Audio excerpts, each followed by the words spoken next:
Welcome to the Chatelaine Test Kitchen. I'm Monda Rosenberg, and in the last segment we roasted the turkey. It's sitting resting, so that gives us lots of time to make the gravy and finish up the vegetables. If there's any oil sitting on top of the pan juices, you should try and skim it off. And how you know there's a fat layer there, if you just hold the pan up like this and put a spoon in, and if there's any juices, now there's just a little smidgings of it right there, and just get rid of that. Then to heat the pan up evenly, put the pan, straddle it actually, over two burners as I'm doing here. And you could probably turn the burners up to medium high.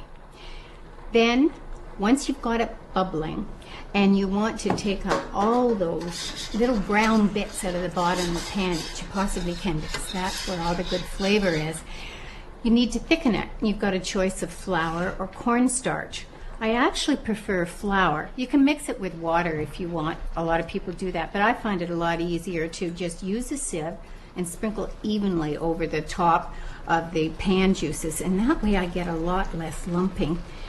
You can also use cornstarch. You need about 2 tablespoons of cornstarch. Dissolve it first, though, in about a 1/4 cup of cold water, and just add it to one end of the gravy. Now you just whisk this, and whisk it vigorously. If you just move your whisk around like that, you are just chasing it around the pan. You really want to whisk and get up all those brown bits. Oh, this is starting to thicken up nicely, just what I want it to do. And don't worry if there's a few lumps at this point, because you still have to add some broth. If we just went with the pan juices, each person would get about a teaspoon of gravy, and it would be much too rich. So for extra liquid, I like to add a 10-ounce can of condensed chicken broth.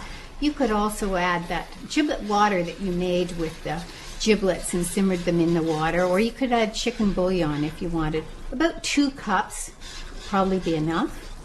And then you keep whisking this constantly until it thickens.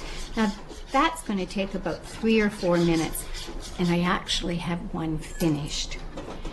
And it's just reached the thickness that I like. Thickness of gravy is completely a personal matter, and I like mine about this thick, just like whipping cream. And I'll turn the burner off, and this is where I add my secret flavoring ingredient, which is a little bit of port or sherry or marsala, whatever you have, or if you don't have that, a little red wine works as well. About a 1/4 cup should do it. This doesn't detract from the wonderful turkey flavor. What it does is add a wonderful richness and smoothness to it. You just whisk that in. Now be sure to taste this, because you might need to add salt. And I personally don't like to add pepper. I think it's much too harsh a taste for your gravy. And this one's such a nice, rich color. It's just got a few pieces of brown bits in it. I don't think I'm even going to strain this, because I like those little bits of brown in my gravy. This will go into a gravy boat, or you can put it into a dish and serve it with a spoon. So it's all ready to go, and we'll carve the bird in the next segment.